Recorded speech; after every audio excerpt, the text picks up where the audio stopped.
Hello, I'm Jenya DeLima. Welcome to Writing and Editing, the podcast for people who write, edit, read, or listen. It's another episode of Editing Essentials, and this time we're going to be looking at book coaching and answering questions like, what is a book coach? What do they do? How can they help me? And when should I hire one? Joining me is talented editor and my very close friend, Dayna Reidenouer. This is Editing Essentials number 10. What is a book coach? Well, lovely to have you here as always. Thank you, Jenya. And I appreciate the upgrade to talented editor. You're welcome. I'm trying to vary my wording as any editor would. Oh, yeah. No more repetition. Exactly. So I know that you also do book coaching, Yes. which is exactly why that makes you an ideal participant for this conversation, because I have a feeling that even though what we do is very similar, there's probably going to be some differences too in what we provide or even how we have a coaching session. But first, how would you define a book coach? Oh, that's a really good question. Well, they're also known by the name story coach or writing coach. Mm-hmm. They help an author or group of authors create the book. Sometimes a person will have an idea and they don't know how to turn it into a book. Mm-hmm. So a book coach could actually start there. Or a book coach could help a person who maybe they've started a project and they don't know how to finish it. And so that book coach will ask good questions to help the author think through what might come next.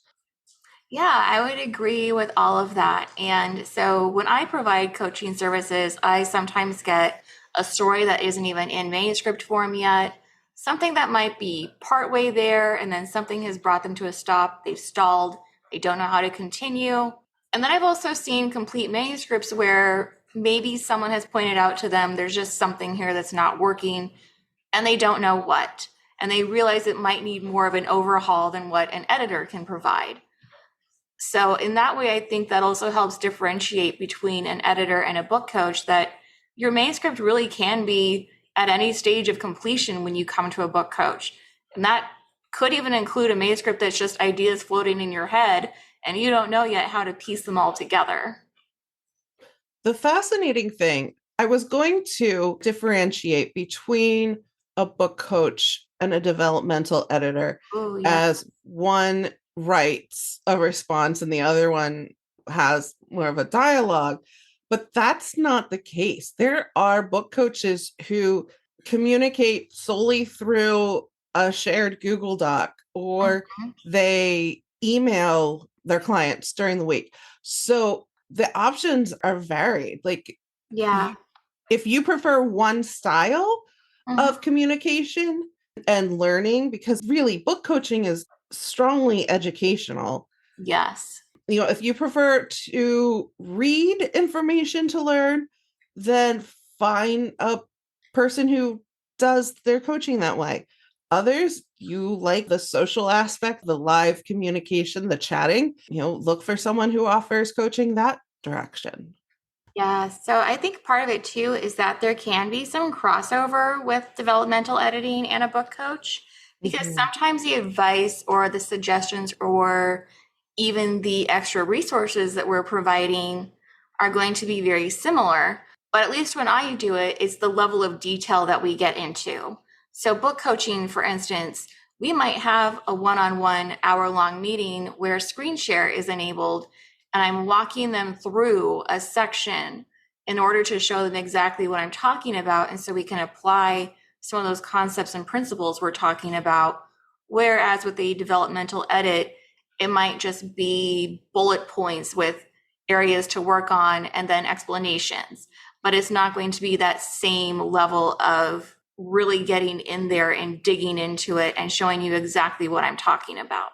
Yeah, I think with coaching, a lot of times you have more time Mm-hmm. to spend digging into issues and how to develop them, or you can focus on specific Yeah, tiny areas. right. Whereas with developmental editing, I feel like, yes, you do get some specificity, but it's usually not so granular. Yeah, I agree with that too. So, like with a lot of my coaching clients, I tend to give homework at the end of our sessions. So, it might be something like we've just worked on dialogue. So, maybe take this scene from page whatever and then rework it by applying everything we've discussed today. And then we can also do a comparison of the original dialogue to this updated dialogue, and we can see what differences that we see and the effect of those differences. Mm-hmm. But with developmental editing, there just really isn't the time for that because you are taking so much time just going through this complete manuscript and looking at that, the forest view instead of the trees view. But book coaching does a little bit of both. Mm-hmm. Yeah, with my book coaching, sometimes our calls talk about the skeleton of the Mm, book, the plot basics. And then there are other times where we just like go down to the cellular level. Like sometimes I feel like I'm a line editor during our book coaching calls. mhm. But what's really great is seeing then the next week how clients take that advice and that information about how, word choice, and use that in the next section that they write so they Exactly. can build on what they're learning. Yes. It's kind of like that saying about, teach a man to fish versus just giving him the fish. It's a little bit like that with book coaching and then writing, being able to, exactly what you said, that eventually the idea of being, hopefully, they won't need a book coach anymore because they've learned so much from you. And then they've been able to take that and use it with anything else they write afterwards. Yes, that is exactly the hope. Yes. So when you have a coaching session, what does that typically look like for you? Usually the client sends me their manuscripts beforehand, Mm-hmm. right before we meet. So sometimes I have time to read it before we get together, and other times I don't. Essentially, like whether I get to pre-read or not, we Mm-hmm. spend time going through, it's usually a chapter. We spend time going through that and exploring how this chapter, this next installment, how this helps the client get to their goal, whether it's adding tension to the story, or maybe they were trying to use this kind of plot device. Mm-hmm. And sometimes it involves me saying, oh, well, let me quick pull a good article Mm-hmm. about this for you so that, when you are at home on your own time, you can read that article, use that article to write your next chapter or revise this current one. Mm-hmm. I have way too many reference books next to my Yes. desk and on my desk. Don't And we all? honestly, like we could do a whole segment on resources that we find, and we'd probably spend the first half hour talking about the various thesauruses and why they are an excellent tool. Perfect. Yeah, sometimes when I'm doing picture book editing, I'll have a stack of picture books next to me so I can hold them up on camera when I'm talking about different things. So I might say examples of what you can leave to the illustrations, and I'll have pictures ready to show them. See how this isn't described, but they're in this place? Leave it all to the illustration, just as an example. But yeah, I like to do what I call manuscript triage when I get it. So I look at, okay, they want to touch on this, this, and this. What's most important for this first hour or these first few sessions? What do we really need that's going to have a carryover effect into everything else we touch on? Maybe there are some basic writing skills that could be strengthened before we even worry about structure and characterization or anything else, just because, again, that's going to have that ripple effect where it's going to strengthen everything in the manuscript once that's touched on. I feel like during that hour that we meet, I put on my teacher hat Mm-hmm. because I feel like with editing, I'm working with the manuscript. Yes. And yes, I provide education through that. Mhm. But during a coaching session, I feel like my goal is educating the author, Oh, so well said. Yes, exactly. identifying where their strengths and weaknesses are, and helping to bolster areas where they might not be terribly strong. Mhm. Um, it's really fun for an hour. I don't think I'd want to be in a classroom all day. So, coaching allows me to do the education part. It's just another way to use Well, our editing skills and in a way that we don't normally get to employ them. And I think a lot of that is just because, and we talk about this all the time, that we are home alone for the most part working. And so when you get that little bit of socialization or talking to a real person and getting their feedback in real time with the information that you're providing them with, it also has a little bit of that boost, like having your hard work rewarded just based off of them showing their appreciation or even just seeing that they're growing and how they're able to do it. That's rewarding too. mhm. One of the cool things about the way that I do editing is yes, we have that face to face meeting once a week, but the relationship doesn't stop there. My clients and I, we follow each other on Instagram. We're friends on Facebook, maybe. I love memes and they love memes. I'm on a lot of mailing lists. And so if I receive notice of a class or a conference that might be of interest to my clients, I forward it to them. I try to be a positive presence in their lives so they don't feel the loneliness of running an author business so acutely. Yeah, and that is what some of the book coaching definitions say is included in book coaching, that it isn't just the writing alone, it's every step of the publishing process. And really that knowledge about events and classes and webinars is all part of it. And I think part of it too, at least with what I have found, is that coaching clients are more likely to come to me when they're having some of these negative thoughts or self-doubt about their writing ability or the work ahead of them. And maybe that's just because they see us in that position of here's someone who is side by side helping me, not so much a professional that I sent this manuscript to and I'll talk to them again in a month. So we do seem to have at least a tighter, closer relationship during that coaching period. And I think that's what makes them feel more open with sharing some of those feelings. But that's also what we're there for. We know this is common, and I think just hearing it's common sometimes can be helpful. We're there to tell you again, you're on track, you're doing okay. You don't need to feel this way. I mean, again, it's so common, so it's hard to tell them not to. It's just part of the game almost. Yeah, and I think sometimes because we've been at this so long and we are such avid readers and students ourselves, Mm-hmm. we can see red flags or yellow flags in a manuscript that someone who's new to the process might not see. Yes, that Um, too. we can say, hey, you're at step A, but we have seen people also approach step A in a similar manner, and they have wound up at step H, and it's a very bad place. Right. So, how are you going to avoid winding up there? How are you going to choose a different way, possibly a Yeah. healthier way to proceed from here? And I think that's another reason why book coaching, if you hire one, and I've also seen this advertised as author resource services, who Mm, can help you with each of these different steps with publishing, because there is so much that you'd really benefit from doing early on where I've seen people wait too long to do it.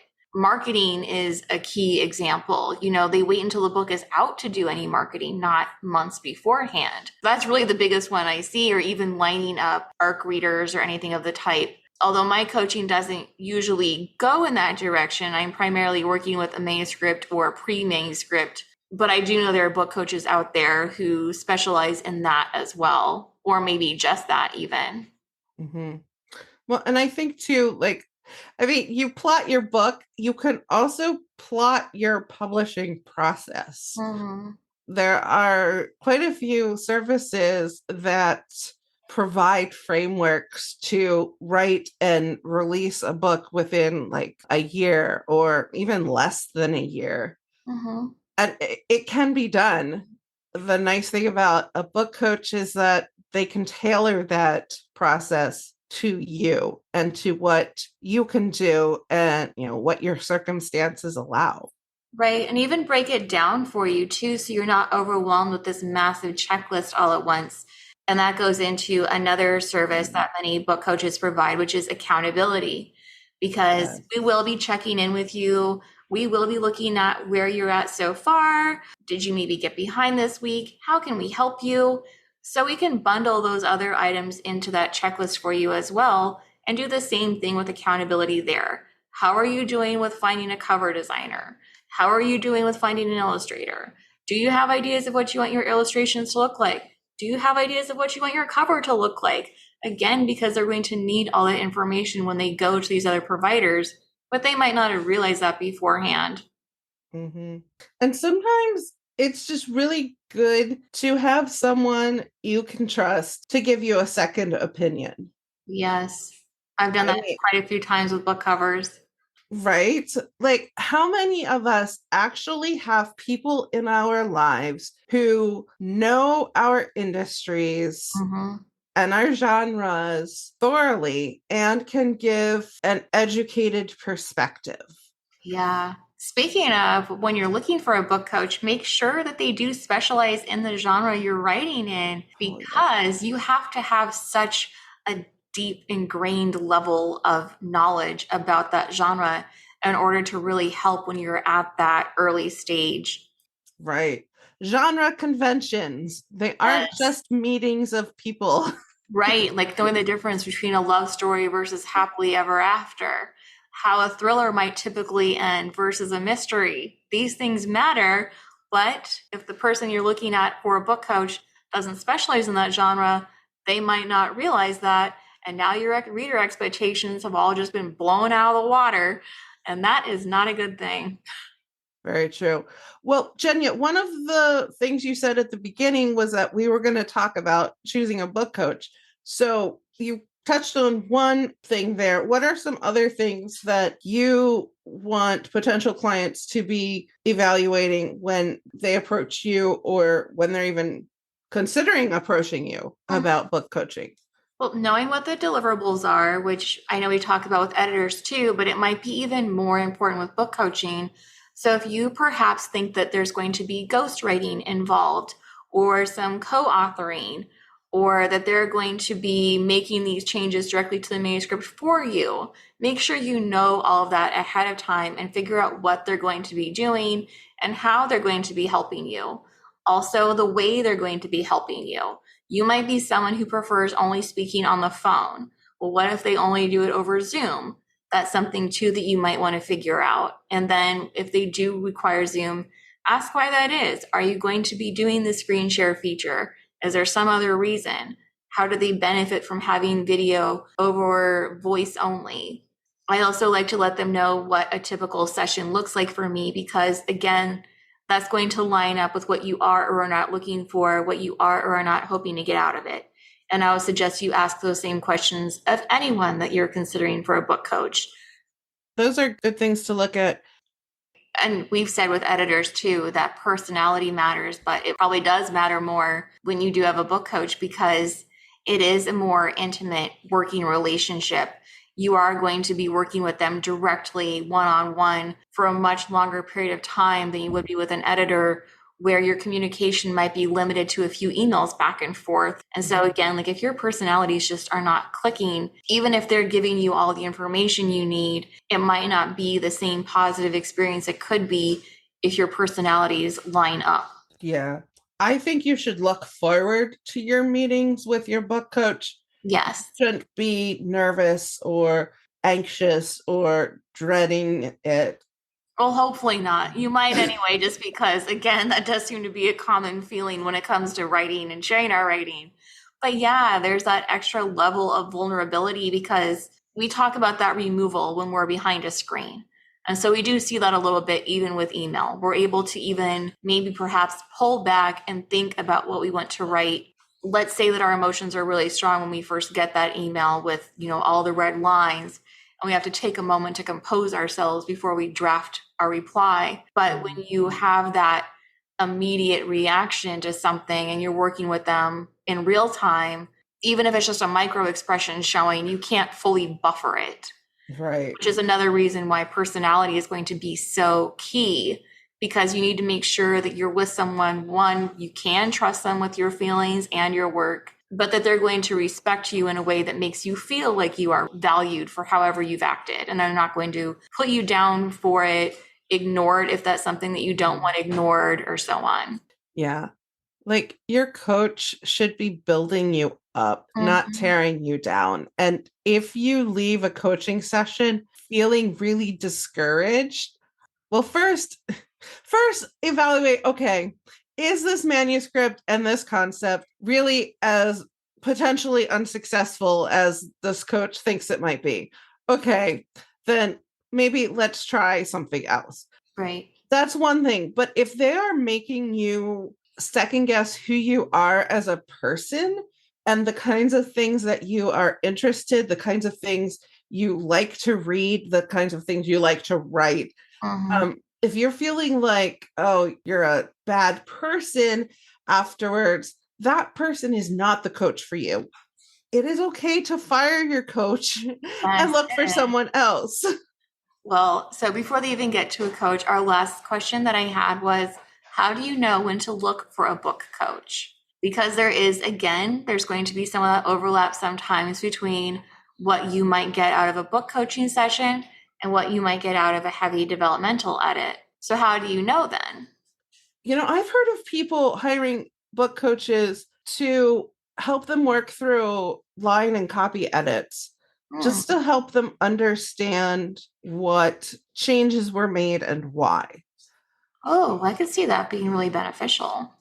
Yeah, 'cause I think we kind of have this idea that coaching is all about the beginning. Like, how do you structure a story? How do you develop ideas, themes, and plots? And how do you get yourself through that first rough draft? Yeah, you're And so then, right. I didn't even really think about that so much just because it's exactly like what you're saying. We almost always focus on those big picture pieces. yeah. So I think hiring a book coach can be helpful if you don't have a critique group, if you don't have a community of writers around Mhm. you, if you have exhausted your resource books and websites, Yeah. if you need external motivation, if you need accountability, like that's really when you can look for a coach, for a publishing partner, as it were. So good. Yeah, I've had some authors who were self-aware enough that they finished a manuscript and they realized this really is not at the level that I needed to be at.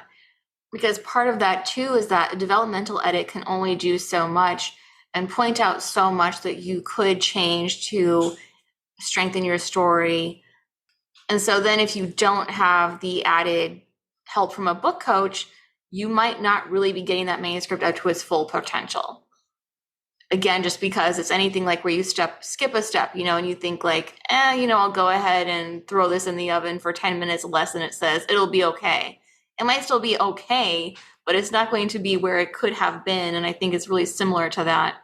You know how when you're making lasagna and then it has to rest for an hour, you could eat the lasagna like right away when it comes out of the oven, and it might not be the same culinary experience that it might have been if you'd gone ahead and waited for everything to settle and solidify.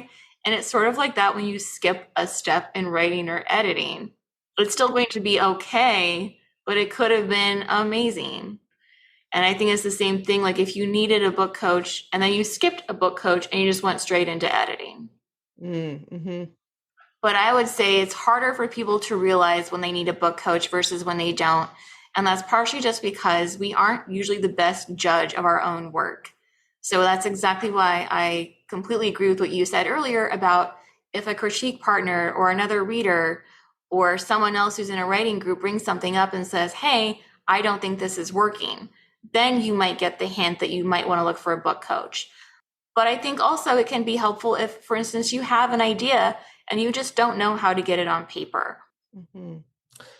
Are there better places than others to find book coaches? The only thing I can think of is looking up the EFA directory because I know that you can select for book coaches there. You can also just type into any search engine book coach and then put in your genre.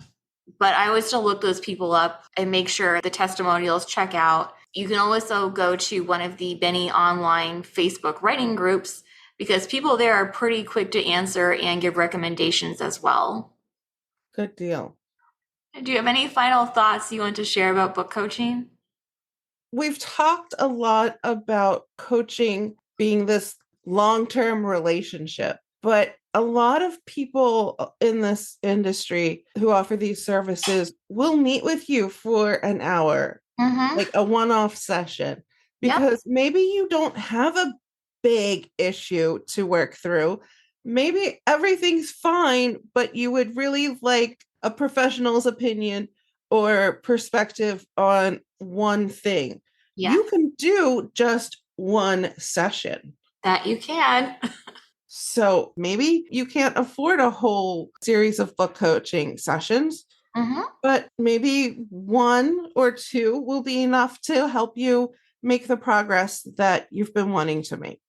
Oh, perfect. Yes, I'm so glad you brought that up because that's so true. It's like getting that one-on-one webinar of exactly what you need to have covered. Yes, exactly. Well, thank you. And that's all for today. Thank you for listening, and please check out the show notes for more information. And then please join me next week when author, web developer, and Asana Pro Bastian Siemens is going to be here to tell us about minimalism and the creative process. Thanks again. Bye.